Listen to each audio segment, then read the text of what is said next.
മാന്യ പ്രേക്ഷകർക്ക് എൻ്റെ പ്രണാമം. നമ്മുടെ ധർമ്മത്തിനും നമ്മുടെ രാഷ്ട്രത്തിനും നമ്മുടെ സംസ്കാരത്തിനുമെതിരെ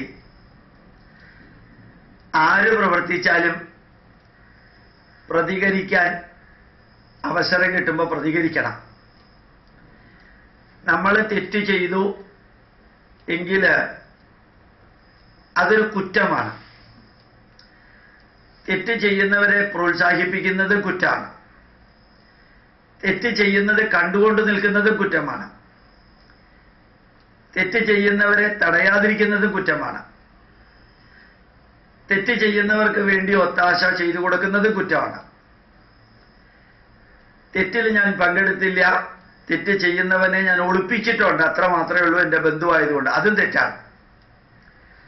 അപ്പൊ തെറ്റുകളുമായി ബന്ധപ്പെട്ടതിന് പ്രത്യക്ഷമായിട്ടോ പരോക്ഷമായിട്ടോ ബന്ധപ്പെടുന്നതെല്ലാം കുറ്റമാണ്.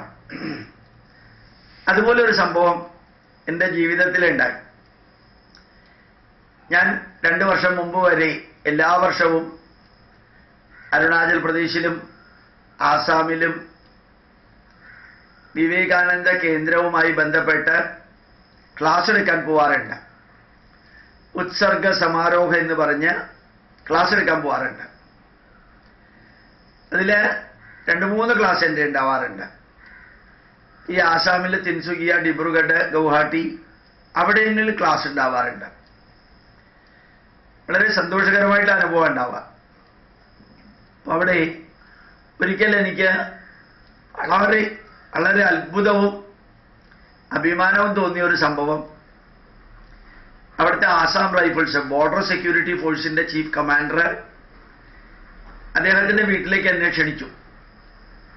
ഉച്ചയ്ക്ക് ഒരുമിച്ച് ഭക്ഷണം കഴിക്കാം.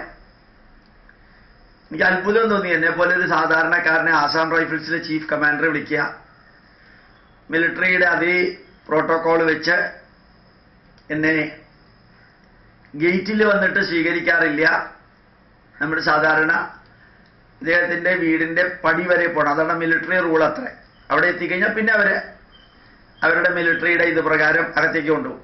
എൻ്റെ കൂട്ടത്തിൽ വേറെ 3 പേരും കൂടി ഉണ്ടായിരുന്നു, വിവേകാനന്ദ കേന്ദ്രയിലെ ഫുൾ ടൈം വർക്കേഴ്സ്. അകത്തേക്ക് കൊണ്ടുപോയി ആ മിലിറ്ററി അദ്ദേഹത്തിന്റെ ഹൗസ് കാണിച്ചു തന്നു. കുറെ പട്ടാളക്കാർ അദ്ദേഹത്തിനെ സഹായിക്കാനായിട്ടുണ്ട്. ഞാൻ ലിക്കർ കഴിക്കില്ല എന്നറിയാവുന്നത് കൊണ്ട് ഒരു ജ്യൂസ് തന്നു. കുറെ നേരം സംസാരിച്ചുകൊണ്ടിരുന്നു.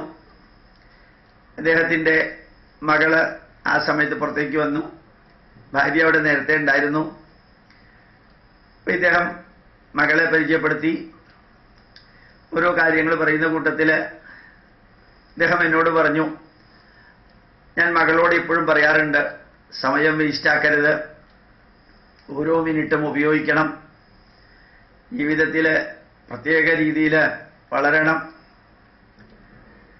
ഞാൻ അവളോട് പറഞ്ഞു, ഭഗവത്ഗീത നമുക്ക് ജീവിതത്തിൽ ഏറ്റവും നല്ല മാർഗനിർദ്ദേശം തരുന്ന ഗ്രന്ഥമാണ്. ഈവൻ ബാത്റൂമിൽ ടോയ്ലറ്റിൽ ഇരിക്കുമ്പോൾ പോലും ഭഗവത്ഗീത വായിക്കുന്നതിൽ ഒരു തെറ്റുമില്ല. ആ സമയം നമുക്ക് ഉപയോഗിക്കാമല്ലോ. അപ്പോൾ ഭഗവത്ഗീതയൊക്കെ ടോയ്ലറ്റിലിരുന്ന് വായിക്കുന്നതിനോട് ബാക്കിയുള്ളവർക്ക് വിയോജിപ്പുണ്ടെങ്കിലും ആ സമയം യൂട്ടിലൈസ് ചെയ്യുന്ന രീതിയിൽ വേണം ജീവിക്കാൻ എന്നെല്ലാം പറഞ്ഞു. അതെനിക്ക് ഒരു ഇത്ര രസമായിട്ട് തോന്നിയില്ല. അത് കഴിഞ്ഞപ്പോൾ അദ്ദേഹത്തിന്റെ പൊളൈറ്റ്നെസ് കുറേശ്ശെ മാറി. അദ്ദേഹം പ്രത്യേക രീതിയിൽ ഒരു മിലിറ്ററിക്കാരന്റെ രീതിയിൽ ശൗര്യത്തോടു കൂടിയോ വീര്യത്തോടു കൂടിയോ അപകർഷത മറ്റുള്ളവർക്ക് ഉണ്ടാകത്തക്ക വിധത്തിലൊക്കെ കുറേശ്ശെ സംസാരിക്കാൻ തുടങ്ങി. ഒരു മിലിറ്ററിയുടെ പരമോന്നത നേതാവ് എന്നുള്ള രീതിയിൽ കേട്ടുകൊണ്ടിരിക്കാനും അദ്ദേഹം വിളമ്പിത്തരുന്ന ഭക്ഷണം കഴിക്കാനുമാണല്ലോ പോയത്. കുറെ കഴിഞ്ഞപ്പോൾ അദ്ദേഹത്തിന്റെ അച്ഛന്റെയും അമ്മയുടെയും ബാക്കി എല്ലാവരുടെയും ഫോട്ടോ ഒക്കെ കാണിച്ചു തന്നു. അപ്പം മകള് പറഞ്ഞു, എൻ്റെ അച്ഛന്റെയും അമ്മയുടെയും ഫോട്ടോ ഞാൻ പഠിക്കുന്ന ടേബിളിലാണ് വെച്ചിരിക്കുന്നത്, അത് ഞാൻ എന്നും കാണാൻ ആഗ്രഹിക്കുന്നു. അപ്പൊ ഞാൻ പറഞ്ഞു, അത് ടേബിളിലോ ഈ ചുമരിലോ ഒക്കെ തൂക്കുന്നതിന് പകരം ബാത്റൂമിൽ ധാരാളം സ്ഥലം വേസ്റ്റായിട്ട് കിടക്കുന്നുണ്ടല്ലോ, അച്ഛൻ്റെയും അമ്മയുടെയും ഫോട്ടോ ബാത്റൂമിൽ വെക്കുകയാണെങ്കിൽ ടോയ്ലറ്റിലേക്ക് പോകുമ്പോഴും കുളിക്കുമ്പോഴും ഒക്കെ കാണാനും സാധിക്കും. അതുകൊണ്ട് അച്ഛൻ്റെയും അമ്മയുടെയും ഫോട്ടോ ഏറ്റവും ഐഡിയലായിട്ട് വെക്കാൻ പറ്റിയ സ്ഥലം ബാത്റൂം തന്നെയാണ് എന്ന് ഞാൻ ഇയാൾ കേൾക്കുക തന്നെ പറഞ്ഞു. അയാൾക്ക് മനസ്സിലായി ഭഗവത്ഗീത ടോയ്ലറ്റിൽ ഇരുന്നുകൊണ്ട് വായിക്കണം, ബാത്റൂമിൽ ഇരുന്നുകൊണ്ട് വായിക്കണം എന്ന് പറഞ്ഞതിന് കൗണ്ടർ ചെയ്താണെന്ന് മനസ്സിലായി. ഏതായാലും ഞാനത് പറഞ്ഞു. അദ്ദേഹത്തിന്റെ മുഖഭാവവും ഭാര്യയുടെ മുഖഭാവവും മാറുന്നത് കണ്ടു. അത് കഴിഞ്ഞ് ആസ് യൂഷ്വൽ അവിടെ പ്രതീക്ഷിച്ച പോലെ ഭക്ഷണമൊക്കെ കഴിച്ച് പുറത്തേക്ക് ഇറങ്ങിയപ്പോൾ പതിവില്ലാത്ത വിധത്തിൽ ഗേറ്റ് വരെ വന്നു. അദ്ദേഹത്തിന്റെ പ്രോട്ടോകോൾ അനുസരിച്ച് വീട്ടിൽ നിന്ന് പുറത്തേക്ക് ഇറങ്ങിയ ഒരാളെ സെൻഡ് ഓഫ് ചെയ്യുകയോ റിസീവ് ചെയ്യുകയോ ചെയ്യരുതെന്നാണ് അത്രേ പറഞ്ഞിരിക്കുന്നത്. ഏതായാലും ഗേറ്റ് വരെ വന്ന് പറഞ്ഞു, എന്നില് ഒരു അസാധാരണ മാറ്റം ഉണ്ടാക്കാൻ അങ്ങ് എൻ്റെ മകൾക്ക് കൊടുത്ത ഉപദേശം അത് എന്നെ സ്വാധീനിച്ചു. ഞാൻ ഇനിയും ബന്ധപ്പെടും. ഇതുപോലെ തെറ്റുകൾ ഉണ്ടെങ്കിൽ കേട്ടുകൊണ്ടിരിക്കുന്നതിന് പകരം തിരുത്തുകയാണെങ്കിൽ നന്നായിരിക്കും. ആ നല്ലത് എനിക്ക് നേരിട്ട് അനുഭവിക്കാൻ സാധിച്ചപ്പോൾ ആദ്യം പെട്ടെന്നൊരു ഷോക്ക് തോന്നിയെങ്കിലും അത് വളരെ വസ്തുതാപരമായിരുന്നു എന്ന് അദ്ദേഹം പറഞ്ഞു. ഞങ്ങൾ അവിടുന്ന് പിരിഞ്ഞുപോയി.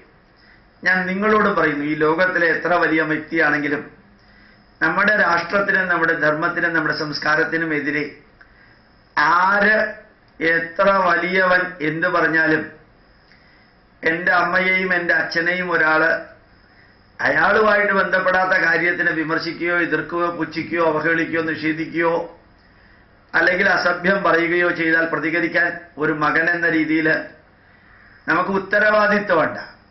അതേപോലെ നമ്മുടെ രാഷ്ട്രത്തിനും നമ്മുടെ ധർമ്മത്തിനും എതിരെ ആര് പ്രവർത്തിച്ചാലും പ്രതികരിക്കാൻ സാധിച്ചില്ലെങ്കിൽ അത് ഒരു ഭീരുത്വമാണ് എന്ന് നമ്മുടെ മനസാക്ഷി നമ്മളെ പിന്നീട് ഓർമ്മിപ്പിക്കും. നിമിഷം ജ്വലിതം ശ്രേയം നത് ധൂമായിതും ചിരം എന്നാണ് പറയാറുള്ളത്. ഒരു നിമിഷമേ ജീവിച്ചിരിക്കുന്നുള്ളൂ എങ്കിലും ജ്വലിച്ചുകൊണ്ട് ജീവിക്കുക. കുറേ കാലം പുകഞ്ഞുകൊണ്ട് ജീവിക്കുന്നതിനേക്കാളും നല്ലത് അതാണ്. നിമിഷം ജ്വലിതം ശ്രേയം നത് ധൂമായിതും ചിരം. കുറേ കാലം പുകഞ്ഞുകൊണ്ടിരിക്കുന്നതിനേക്കാളും നല്ലത് ഒരു നിമിഷമാണെങ്കിലും ജ്വലിച്ചുകൊണ്ട് ജീവിക്കാൻ സാധിക്കട്ടെ. പ്രണാമം, നമസ്കാരം.